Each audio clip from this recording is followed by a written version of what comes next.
Hello and welcome to the next 100 Days podcast. My name is Graham Arrowsmith. And my name's Kevin Appleby. Now, Graham, business strategy is one of my favorite subjects. And it's always great when an expert comes along and asks to be a guest on the podcast. And we've got a real expert with a long track record and a very impressive resume joining us today to talk about, well, among other things, his book, The Roadmap to Strategic Thinking. So I think this is going to be a good show. In that intro, I thought you were talking about me, but you're actually talking about Davide Sola, who is, you're a professor in so many universities that you can't even list them. You're all over the world, Davide. So welcome to the next 100 Days podcast. Thank you very much, guys, and thank you for having me. It's a great honor to have a chat with you in the next minutes or hour, and very much looking forward to some interesting conversation. Where are you talking to us from? I'm calling you or zooming from London, central London, in Kentish Town. Okay. But as you probably can hear from my accent, I'm originally from Italy, north of Italy, but I live most of my life outside of Italy. My background is I'm an economist and a mathematician from my own town, which is Turin. Okay. Then I won a scholarship where I studied in Oxford, Paris, and Berlin, which was a great experience and gave me a lot of exposure to the outside world, which led me not to return to Italy, to the regrets of my late mother and my late father that they haven't seen me much when they were still alive. And ultimately, I settled in London because I married a British woman, and that got me stuck or happily stuck in London. Well recovered there. We'll cut out the happily stuck. We'll just to give you a hard time. Kevin's going to do the editing. No, we won't. So you're based in the UK. You're married to a lovely English lady, and you're a professor in a number of universities, as I mentioned. Yes. So I am a full professor at ESCP, which is one of the top 10 business schools in the world, the oldest business school in the world, 1819. Also famous because the founder is Jean-Baptiste Say, and Jean-Baptiste Say is the guy that invented the term entrepreneur from the French verb entreprendre. And you might think that entrepreneur is a very Anglo-Saxon term, but actually it's very French. And it even sounds French, don't you think? Said, those French, they it is cannot very do much French. Yeah, it is very much French, and which is why I'm wearing my England's top today, Kevin. Well done. Great match. It's I can't see a Three Lions badge on that shirt. Oh no, it's just the colours, Kevin. It's white, yellow, and white, red, and blue. I don't normally wear red. It's not one of those colours that suits a Leeds United fan. But what can I say? But okay, so you've got a book coming out, or is it out already? No, it's been out for a long while. It won several prizes. It's called How to Think Strategically: Your Roadmap to Innovation, and that has won the Financial Times. It's edited by the Financial Times, and it won the Book of the Year and this type of stuff. So the premise is how to think strategically for the purposes of innovation. Yeah. You're gonna have to break that down because that sounds a bit like Kevin Appleby is the really clever person here, and I'm the kind of like, I follow him up a little bit. But you say this, Graham, but we all know you've got an MBA. Yeah, but they gave him away with lucky bags in Bradford. What can I say? But no, seriously, that's a really interesting idea because the strategic thinking and innovation. We've had people on this podcast, Kevin, like Imagineers from Disney. So it's almost like, I think I read something the other day that said that in that kind of an innovative area, the Imagineers try to keep reality arm's length. It's what they do, arm's length from reality, if you're from it. They try to keep reality away because they're trying to imagine a completely different scenario. In your case, when you've been thinking through the strategy behind innovation, what were the things that came up in your book? Not the strategy behind innovation, Graham, is innovation is the result of strategy. Yeah. So strategy, very simply put, is to go from a point A to a point B. Yeah. Okay. And Yeah. where point B is different from A. So by Yeah. being different, it involves anything that changes, it involves innovation. It could be something of a smaller grade, so I do better what I do already. This is called continuous improvement, yeah? Or it could be more transformative, yeah? I enter a completely new market. You were talking about Disney, you know, or it could be the product that requires a lot of imagination. But still, if you go from not having a film to having a film, you go from point A to point B. To go to point B, what is trigger?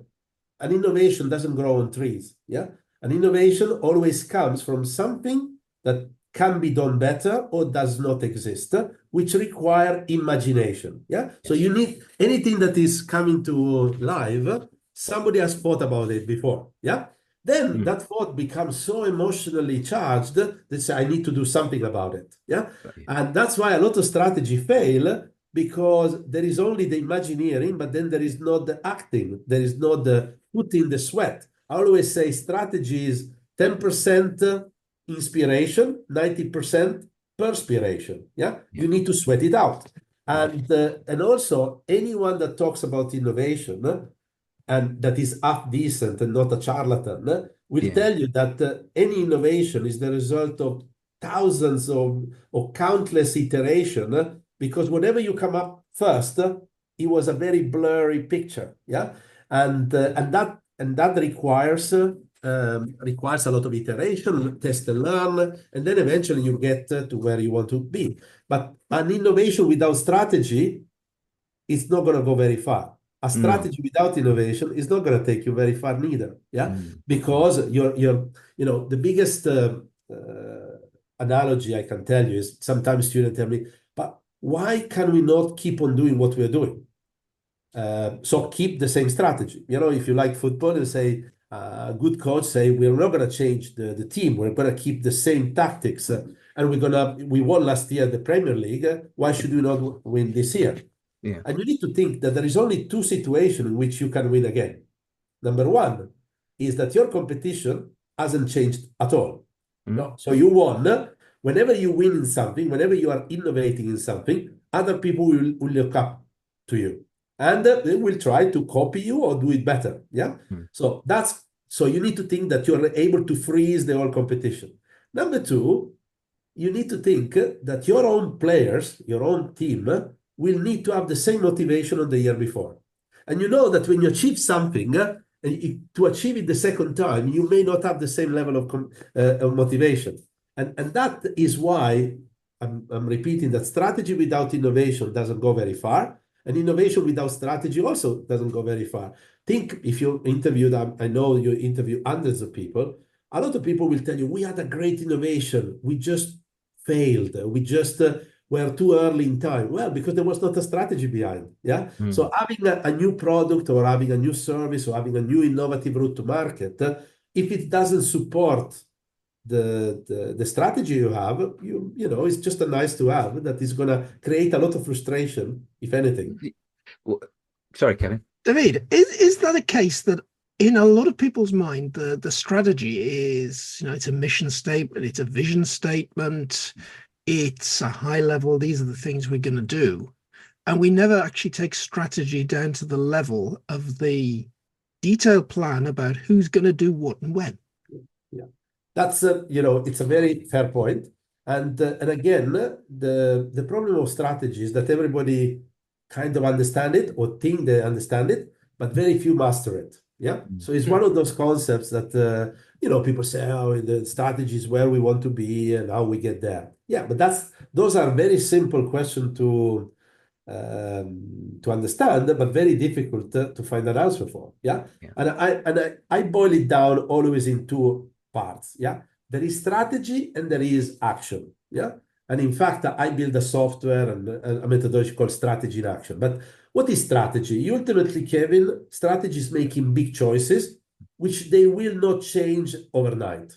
And what are the big choices? Yeah, whenever you start, and this applies to your personal life, to your church, to your football club, and of course to your business, to your company. The one choice is your ambition. Yeah, you cannot plan if you don't have a destination in mind. Right or wrong doesn't matter. Yeah, The analogy is Google Maps. You can only use Google Maps if you put a destination. Then it's going to help you to find the route. But without destination, so a lot of strategy already failed there because it's not clear what's the ambition. Yeah. Then two is, okay, if you have such ambition, where are you going to play? Are you going to keep on doing what you do in the way you're doing it? So you basically penetrate more the markets where you are, or are you going to try to launch a new product because your ambition is so big that you cannot just do it by keeping on doing what you do? So a new product, or maybe you're thinking about a new service, a new market segment, a new geography. Yeah. So that's also innovation. Yeah. Might say, oh, that's not innovation. Of course, launching a new product is innovation. Entering a new geography, it's an innovation. It's something different from what you were doing. The fact that endless people have done it before, it doesn't really matter. Most innovation are replica of something that somebody else has done before. And that's the second big choice, is what we call the where you play. And then there is the question of how you play. Do you want to be the innovator in the product? Do you want to be the fast follower? Do you want to be the cost leader? Yeah, that's a positioning question. Is how you're going to win? Are you going to use muscles? Are you going to be very nimble and move in an agile way? And then, of course, the fourth big choice is what kind of organization, what kind of resources will I have A players all over? Will I have actually a number of soldiers, but so well organized that we can be, we don't need to have the Ronaldo. We need just to have a lot of very serious and disciplined player. And last but not least is what kind of systems will I have in place to check progress and give incentives to people, organization, processes, technology. Those are choices you make. Once you make those choices, then you say, okay, let's plan. Yeah, let's plan how we're going to do it. And most people, they fail to see the link between the two. They either only want, we need to do stuff. Yeah, but if you do stuff without knowing the destination, you risk of going right, left, and center. If you do stuff without knowing where to play and where to win and how to win, you also risk of wasting a lot of time. If you do stuff without knowing how to check progress, and you see where I'm going, is the question of an innovation is just, you could innovate because you want to enter a new market. You could innovate because you want to stay in the same market, but coming up with a tremendously improved product, which has nothing to do with who you're selling to and how you're selling to, but is the product itself. You might come up with a totally new way of pricing. So think about the biggest innovation we have in software. Everybody talks about the apps, but the biggest innovation in software is paying as you go. Because software, Graham and Kevin, we probably have a similar age. We used to pay a lot up front. And that was a huge barrier to entry for most companies to buy software. The software in itself, the features, yes, they're more user-friendly. We don't have huge manual. I remember when I bought the first time Excel, there was a book coming with it. That was a kill. Yeah. Now it's much easier and stuff. But the reality is that when I bought it the first time, it costed $300. That was, my parents, they had to fork. And that was for a personal software. Think about SAP. Investment for an ERP was in the millions of the software and millions times 3 in consulting for support. Now you can have an ERP for 50 quid a month. It is. Does it make sense what I'm saying? I think I've cottoned on to your sort of approach, and it's completely logical, and there's so much in what you've said already that it marks you out. But here's a problem that I think I see with it. I work with a guy called Flint McLaughlin. He basically does something called it's Mech Labs, and it's all about AI. Okay, and basically he looked at the way in which marketing is taught in schools, maybe schools like yours, and it's got a funnel which is wide at the top and small at the bottom. That's how marketing is taught in business schools. I've been in one, well, a fairly long while ago, but nonetheless, that's how it's taught. So basically, funnel comes in, and at the bottom you make a customer. Wrong way round, he said. Should be, because gravity is not your friend. Gravity means the white noise, the other issues that you've got. So basically, you have to get up the funnel and try and prevent people from falling out. The point I'm trying to the way in which that thinking potentially needs to be infused into your thinking, in my view, potentially, is that if your destination, you need to know your destination so you can have an innovation. The destination is your client or your client, the group of people you're serving with that in. So they should be looking back at you. What you're And saying is isn't totally that the origin ingrained. of innovation? That it's the client's Yeah. needs, wants, etc., that you're adapting the innovation to. Yeah, it's both sides. What you're saying is, because your colleague is is a marketeer, so he has the bias of the marketeer. Yeah, I'm looking at companies. You as a customer, you don't care how the company is organized, what they do. You care that whatever you buy from them has more value than what you pay for. Yeah. So that's when you're saying that company is a great company. And it doesn't matter if it's a Rolls Royce that you pay 1 million, you're still very happy to pay 1 million because you think it's worth to you much more Yeah. emotionally, socially, Yeah, yeah, whatever. Yeah. Or you go to Aldi and you buy a pack of milk and you pay 50p, you still value it more than the 50p you pay. Yeah. And that's now, what are you saying is very ingrained in what I'm doing because thinking strategically, your colleague is thinking strategically because it is the typical funnel in marketing is because of wrong segmentation. Why do you need to contact a lot of people? Yeah, is because I don't exactly know who they are. Yeah, so I'm gonna, roughly, I think I call it the syndrome of the 30 to 45 years old female that likes fashion, that is a mother. Try to get a sample of those women that they are between 30 and 45, and you will see many different type of women. So they have nothing in common. yeah, Yeah. So you're segmenting, shooting, where if you have an ideal customer in mind, which means proper segmentation. So my product should be sold to this type of client and should be sold as a premium product or should be sold as a low-cost one. Those are choices that you make at the very beginning that then you pass to your marketing department and say, this is our ideal customer and we want to serve only to those ones. We're going to spend money only to get. If other people show up at the door and they want to buy, maybe we sell to them. yeah. And this is choices because you see strategy fundamentally is making choices, which is very uncomfortable. Yeah. Mhm. That's why when I work with my student, when I work with clients, I always say, look, the only thing I will help you to do is to be comfortable in being uncomfortable. Yeah. Mm. Because you need to be comfortable in making choices. And as we know, from the age of 7, 8, a kid learns trade-offs. If I do this, I cannot do that. Yeah. But as we grow older, we like compromise. Yeah. We don't like trade-offs. Yeah. Most of the time, management, they don't make real choices. They say, I give a little bit to Graham, but then I'm going to give also something to Kevin. Because if the two, they presented me an investment, I need to give them. And probably it would be better to double up on Graham and leave Kevin with no investment because Graham is much more potential. And this is really where strategy becomes very mediocre because people cannot make choices. They go on compromise. I do think this. that's very, very true, David. Yeah. I must admit that I often, when I'm talking to my finance colleagues, simplify strategy down to saying, hang on a minute, whatever process you've gone through, you might have gone through your SWOT analysis, your PESTLEs, your 5 forces, all these good tools.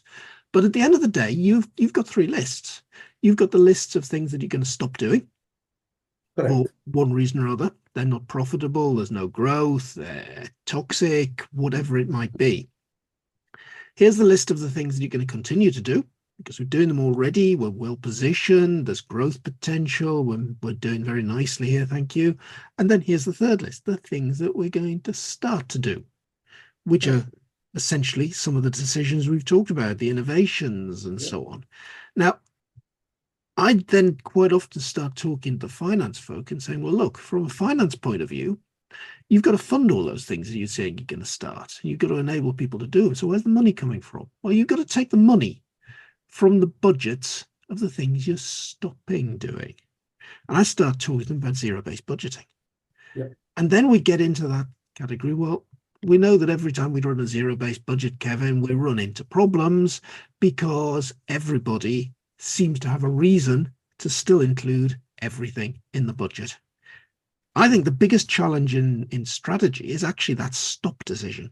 Yeah. Getting And Kevin, ask yourself, not to do why things. is it?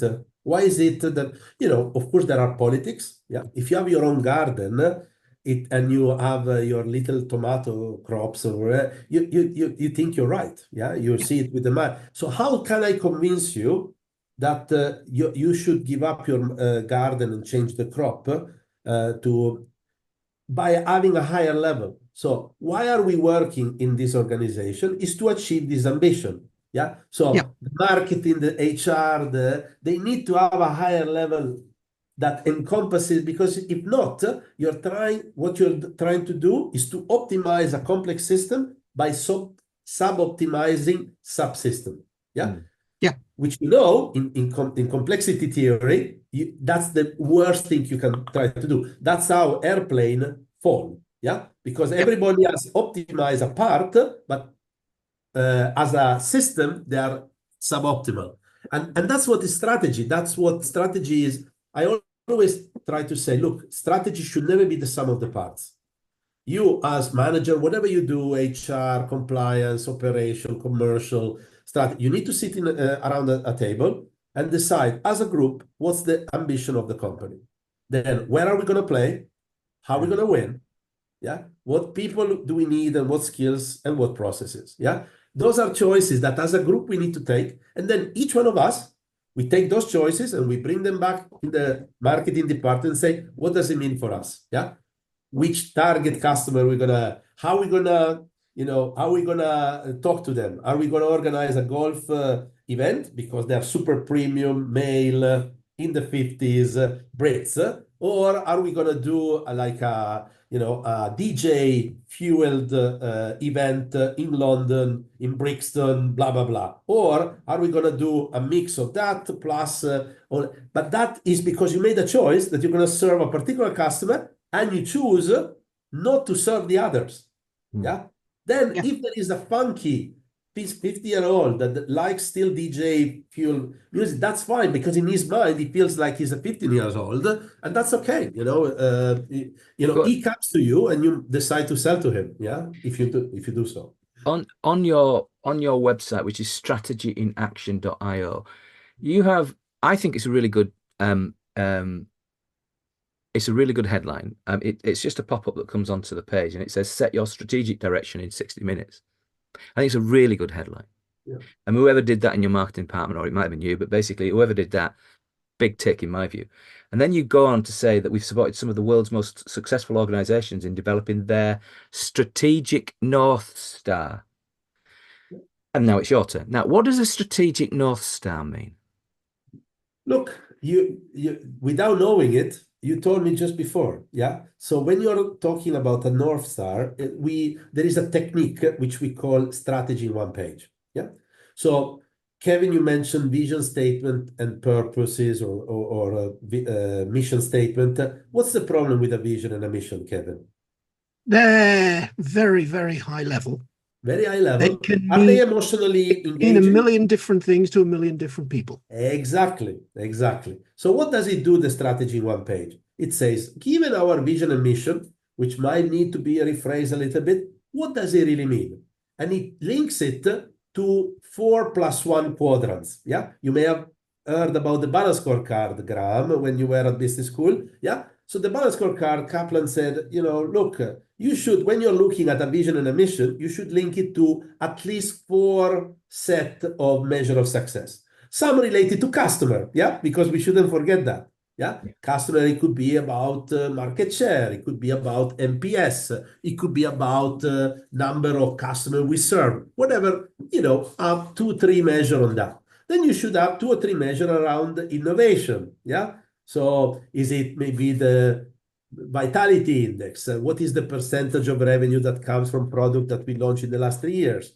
The number of patents, whatever you fancy. Then, of course, we need something about our people and our operations. So something about productivity, something about employee engagement. And last but not least, we need to pay the bills. So we need some measure about the finance. Now, I added a fifth one, the 4+1, because I think most of the people I deal with in the last 10 years, they want to do good by being good. Yeah. So we added a fifth dimension, which is ESG. Yeah. So what do you want to do in terms of the environment? What you want to do in terms of the governance? Yeah. You've not watched this podcast then, haven't you? Have you? Because that's just a waste of a box. No, it's not, Graham. You Oh yeah, recall of course it podcasts is. that we've done about the United Nations, 18 strategic goals, Well, things like that.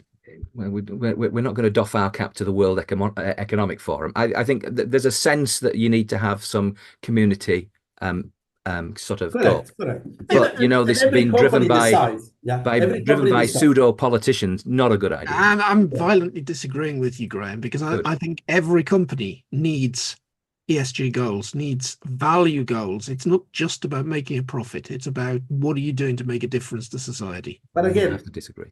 I wouldn't go into the debate, is it right or wrong? But this is something that if you have a vision that calls for that, you need to have a measure for it. Yeah. And I'm never getting into the judgment, your vision is your vision. Yeah. And, but if you want to have a chance of making, so if you want it to be the North Star, it needs to be meaning more or less the same thing for the different people in the company. So that, because for me, the vision and the measure of success, which we call strategy one page, should be the ultimate tool for delegation. So if the CEO, the management is not there and you're alone and you need to take an action, you need to say, is this action going to help to move any of those needles? If it doesn't, it's probably not very strategic. If it does, I don't need to ask permission because it's a good thing. And this is, of course, one of, and I give you an example, Graham and Kevin. Often when this morning I was with a CEO, a very good friend,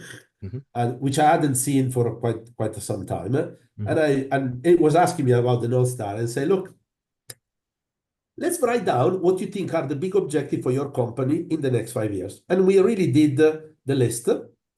He come up with almost a dozen measures. Then I asked him to say the from and the to. So where is the starting point and what is your ambition? And I say, great. And he was very happy with it. I say, it's very clear. This is very good. And then I say, look, give me the number of your number 2 and the number 3 and the number 4 and the number 5. I'm going to give them a call. I'm going to ask them the same question. And I'm going to write down the same thing. And then I'm going to put them on the table. And then I looked at him in the eye and said, how many do you think will have the same list in the same order with the same from 2? He looked at me and said, Davide, I've got a problem. And I said, yes, you're not alone. Even the best company in the world typically have half of the management board that is aligned and the other half that has objective, but they're not the same. It's like if the three of us, we agree to go to dinner tonight in London and I don't tell you the time and the place, what are the chances we're going to meet? Yeah. We're not likely to eat in McDonald's, so Kevin won't be there. So, I mean, but no, seriously, it's the same with value propositions and understanding, what the essence of your company is about from the point of view of a customer. And I think, if you asked your marketing department, and, we've met a couple of them today, that, what is your value proposition? I'll guarantee you it'll be different. It'll be almost different for every single member of that team. And that's one of the things. It's exactly the kind of thing that you're talking about. It's that alignment of understanding. And if you have alignment, if you the Italians know about this, but if you have an alignment in a football team, you can win anything. And we've seen in the past, in our past, just how good a really well organized team can produce great results. And your friend, put it this way, knowing what he now knows or suspects, what's he going to do? So very simply, you can solve a problem when you realize it. Yeah. And by that simple conversation, I just say, look, also think about that it's not a bad thing necessarily that you have different objectives. It indicates, though, that as a team, you don't speak enough. Yeah.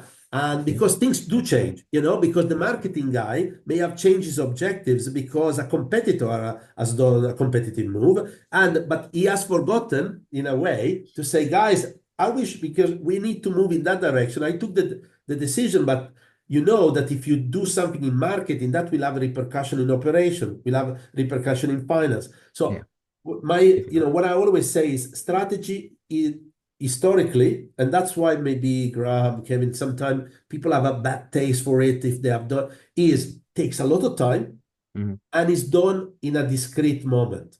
Either the new CEO or every 5 years or a new owner. And the reality is that and that was okay-ish, okay-ish, till the world was not changing that fast. Now we are in a global world, you're a click away. So things do change. If you do something right, other people will copy you. Now, that's why strategy has to become much more agile. Yeah. So you need to be able to reconsider decisions and stuff and see what's happening much more frequently than before. You shouldn't do that every day. That's stupid. Yeah. But at least once a year, you should set apart and say, what were the assumptions we had about competition, about the market, about our own abilities, our strength and weakness a year ago? What has happened thanks to the strategy we implemented in the last year? Are we stronger where we were already strong? Did we get better where we were weak? As the market really grew, how we suspected it should grow last year, as our competition got better or worse, and you reconcile, and then you ask very simple, which is very similar to what you said before, Kevin, 4 basic questions, a little bit more sophisticated, but it's basically, the first question is, what do we keep? Is working? Is delivering? We think the competition hasn't changed very much, so we keep doing it. Yeah. What do we need to change? It's not bad, but maybe we need to double it up. Maybe we need to halve it. It's working, but maybe we are too ahead of the game. We need to slow down, or maybe we need to double down. Then, of course, what to stop? Yeah. So, and this is a very fundamental question, because that's where you're creating a lot of politics. Yeah. And that's why my fellow Italian called Pareto created an equivalence. You know that 20% of your clients make 80% of your revenue, 20% of your customer make 80% of your complaints, and there is this equivalence. Yeah. But the reality is, ask yourself why companies are so stupid, because you think, if I make 20%, make 80% of my profit out of 20% of my profit, why do I keep the other 80? Well, because the other 80 has product managers, the other 80 has people attached to it. And therefore, it's very difficult to be ruthless and go to your colleague and say, you know what, you must go. Yeah. It's not good, because, your thing is not contributing enough. I've been there right at the sharp end, Davide.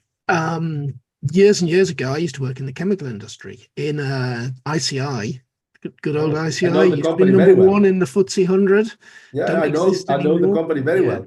Yeah, and I was the European business accountant for the plastics business.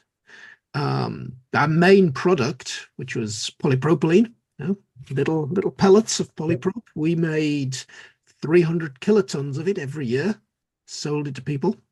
And the business generally turned in about £20 million a year into ICI's corporate coffers. Went along very nicely. Then suddenly the market changed and we were making 20 million loss. We had to turn the business around overnight, and we had to make some of those really, really tough decisions. And we found out very quickly there wasn't necessarily the fancy, sexy products, the clever ones. We had a team of innovators. One of the things, I don't know if you remember back then, Graham, you might remember when the idea of draft beer in a can first came along. And there's this little plastic widget in the bottom of the can of Guinness that exploded when you opened the can. Well, that was our clever scientists in ICI that developed that. Spent thousands upon thousands of pounds getting the right grades of plastic so that it stayed shut in the can. It burst open when you pulled the ring pull off. And we were never, ever going to sell enough product to pay back the research cost. And we discovered very quickly that Pareto was really, really true, that 80% of the profit in the business came from 20% of the customers. Those 20% of the customers took just about 80% of the product. Now, if I looked at cost, well, it was actually a different 20% of the customers drove 80% of the cost within the business. And when we rationalized it all, we ended up saying, well, actually, look, you know, polypropylene carpets. We sell thousands and thousands and thousands of tons of polymer every year to the carpet fiber manufacturers. What do? They just order this stuff in huge bulk quantities. Do we ever get any customer complaints from them? No, we don't. Do we ever have to send any salesmen to talk to them? No, we don't. They just buy the stuff. What's the margin like? Well, gross margin's not great because it's, you know, bog standard product. There's nothing special about it. Once you start allocating overheads to it, you hardly allocate any. Margin looks fantastic. Yeah. And suddenly you find out that the product you thought really wasn't that profitable is the core of your business, and it's what makes all the money. Correct. And at that point, we had to do some serious reshaping. And we got rid of an entire research department, which was painful. But you see, the tough part was the choices. But Yeah. in order to inform the choices, you had to perform an analysis of the 80/20, which again, strategy always starts with some analysis, basic one, because people, they get scared when they hear the term analysis, but analysis just to make, some 80/20 equivalence, understand. Of course, in certain jobs, you need to do some more. So then you need to think, and think means take decisions. And decision means choose what to do, and most importantly, what stop doing or not doing. Yeah. And then, of course, you need to act, because you really need to do, as I said before, strategy is 10% inspiration, 90% perspiration. Then you do, and strategy is a bit like for a scientist, a protocol of experimentation. You have a thesis, you say, I think by doing X, Y, Z, Y will happen. Then you do it and you realize that it doesn't work. Yeah. So you need to then reset and say what works, what doesn't. And that's what strategy. And that's why, for me, the biggest issue that we need to solve, which I dedicate my life to, is that strategy has to become much more agile, and people, they need to have a muscle. You cannot just do it every 3 or 5 years. You dead. And the reality is that you keep on doing it but the problem is when you fail to plan, you plan to fail. Yeah. But isn't there a solution to the repetition of a really good idea in the artificial intelligence? Isn't there a way in which models can be trained to run the analysis really quickly on a regular basis? And is that built into your strategy and action platform? So that's I'm happy to talk about that. Yes, that's exactly. Because you see, I've got my own personal mission in life is to make strategy accessible to as many people as possible. Yeah.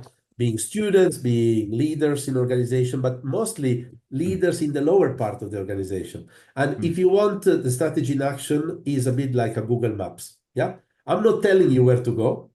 You decide where to go. But I keep on asking you the difficult question that you need to be able to answer. Then I associate each question to a good framework that has not been invented by me, but has been taught, used, and reused. So gold standard, if you want. And then you need the data. And the data, you may have it from your own systems or from benchmark from outside. And that allows you, but ultimately you decide where to go. And you decide that if Google Maps is taking to a route that you don't like it, you steer the car to another direction. Kevin's analysis of what happened at ICI was, it was, it's a really good case study, Kevin. But the point is, it's relatively easy to get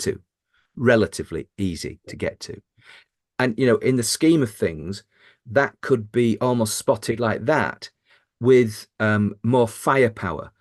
With the firepower might have been just Kevin and a few mates in the office, whereas now he's got massive amounts of opportunity to relook at that quickly, and with the right kind of framework that the strategies and so forth that you would create, the structure, the frameworks. Businesses, they've never had it as good. Yeah, no, we are on the verge, but you see, the problem is you can have something, but if you don't have the mental framework in your mind, taking decision is a very human behavior. Yeah. I'd bring back that example at ICI, Graham. Why we had to do something about it was we suddenly had a burning platform. We'd gone from 20 million profit to a 20 million loss. Right. Now, if we'd done all of that stuff in You would the not have done it years probably. when the market was good, we could have turned a 20 million profit into a 40 million profit. But we never had the burning platform to do it.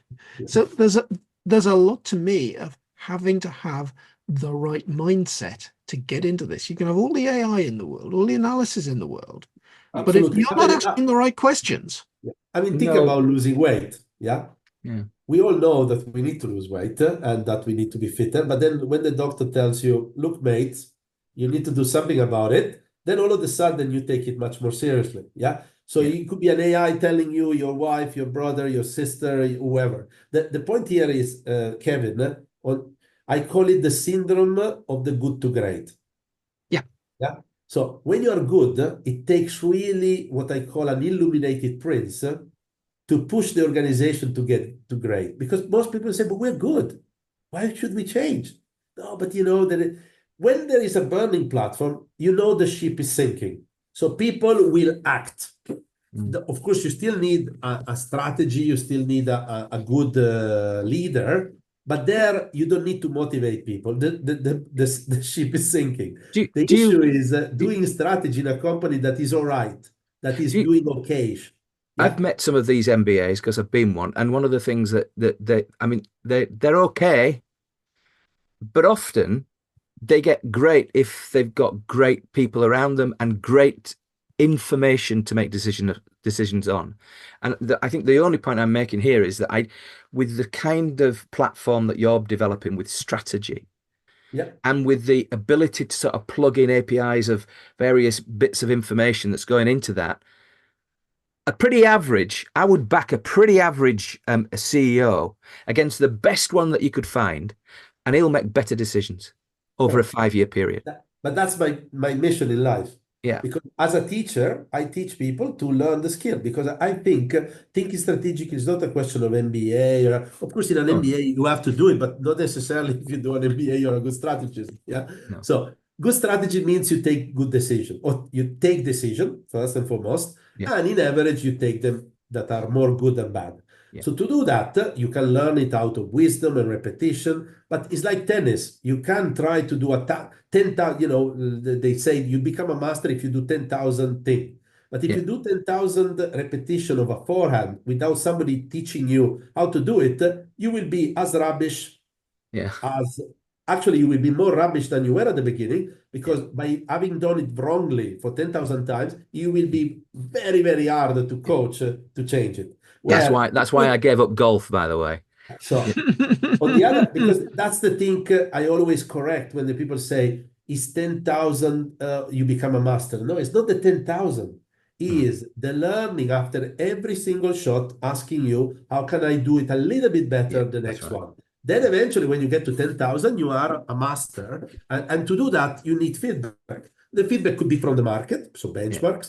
The feedback could be, I'm building also intelligent agents, which will be like in having a consultant next to you, not telling you what to do, because for me, a consultant should never tell you what to do. A good consultant should always raise you the questions, because the moment somebody is telling you what to do, it's not yours anymore. So you will have an immunity to change. Think about it. If you want to get a team to do something and you have very clear what they should do, instead of telling them what to do, tell them what the problem you're trying to solve and get them to come up with. If they come up with a crappy solution, which is very different from yours, challenge them, ask them further questions. And perhaps they will come up with the solution you have in mind, or perhaps they come up with a solution that's even better Yeah. than That's yours. true. But the most important point is that you remove immunity to change. Because Yeah. the Yeah, moment that the team is saying, we're going to do this to solve this problem, you know that they're going to try. Where if you tell them, they might try because they like you, but at the first hurdle, it's not working, they will give up. Where if they come up with it, they commit to you to solve a problem. So they will be very prone at changing and adapting the solution that they have. And that's the essence of thinking strategically. Thinking strategically is first and foremost thinking about the future. So the future is always uncertain. So strategy is just a tool and a way of thinking which allows you to reduce a little bit the uncertainty. It will never give you certainty. Whoever, and that's why I laugh when I see a strategic plan that tells me in 5 years we're gonna grow 17.37%. And I look at those people and say, either they are taking drugs, I don't know. They are a very good relationship with the guy upstairs, so they can predict the future, or they are charlatans. Yeah, because you can in 5 years' time you cannot predict that sort of No, of course not. precision of growth. Yeah, No, it's of completely course not. stupidity. Yeah, so you But you could say know, it's between 15 and 20%. It's between 10 and 20. You know, it wide range. Yeah. my estimate is that we could have you back every week for the rest of the year and we wouldn't cover the same topic twice. So I genuinely think you're a mine of information. And today on the Next 100 Days podcast, you've been an absolutely outstanding guest, Davide. So thank you for joining Kevin and I on the Next 100 Days podcast.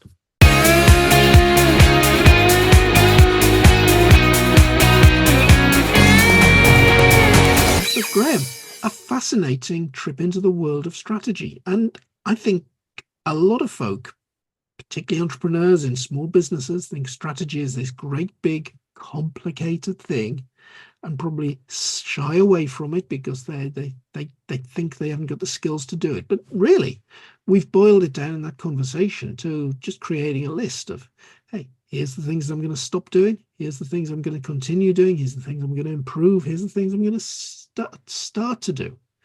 Now, if you could think in those terms and have that destination in mind, well, no. Davide said you can put a strategy together in 60 minutes. Mm. I'd question if you take any longer than that. Are you wasting a lot of time? You're just after a destination and then a plan of how to get there. Yeah, I as you heard, I have some views about the way in which the strategy is less about we, us, our, and more about the client's orientation looking back at you. So in other words, if you're meeting their requirements and you're making, shall we say, a play to their particular things that they want in micro segments, you might have a lot of them, but basically micro segments, then you might be onto something. But if it's a sort of a big broad brush that we're basically painting across a lot of different people, then I think I would have to sort of work that one through. I'm totally with you, Graham. It's every good business is about niching right down to particular customer segments and serving those segments very well. Yeah, and I suspect he's built that in, but it's just the way it came across. But you know, one of the things about Davide is that what an amazing mind that he's got, and he makes things simple to understand as well. But as an Italian, he does like talking, bit like us, really, Kevin. We do. That's why we have a podcast. Yeah. But it's been a wonderful podcast with Davide Sola, and we will put links to strategy in action in the show notes. So definitely look him up.